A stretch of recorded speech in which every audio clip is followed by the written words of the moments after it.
Wakil Ketua Komnas HAM Republik Indonesia, Abdul Haris Mendawai mengatakan pihaknya sudah mengeluarkan 70 surat keterangan untuk korban pelanggaran HAM berat atau PHB di Aceh. Hingga kini pihaknya masih menunggu Kejaksaan Agung untuk menindaklanjuti kasus-kasus yang sudah direkomendasi tersebut.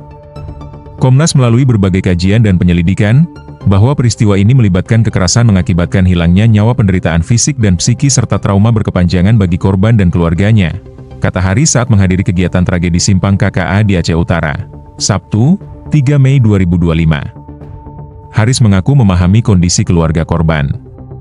Meskipun peristiwanya terjadi 26 tahun yang lalu. Namun seiring berjalannya waktu tidak sepenuhnya menyembuhkan luka.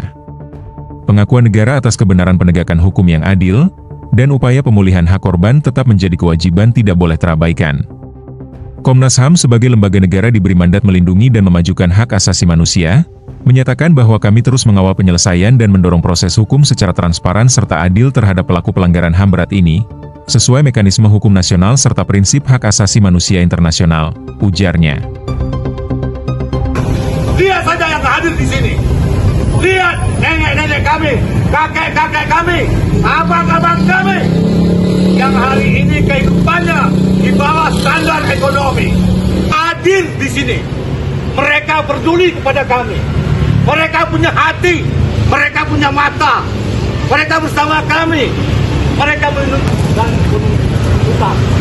Sebagaimana ditetapkan dalam pasal 21 dan 23. Nah, tercatat Komnas sudah mengeluarkan B untuk korban. Hidup korban! Hidup! Perintah yang setengah hati dalam memenuhi. Jangan seakan-akan setelah kick off di rumah gedung, pemerintah pusat, pemerintah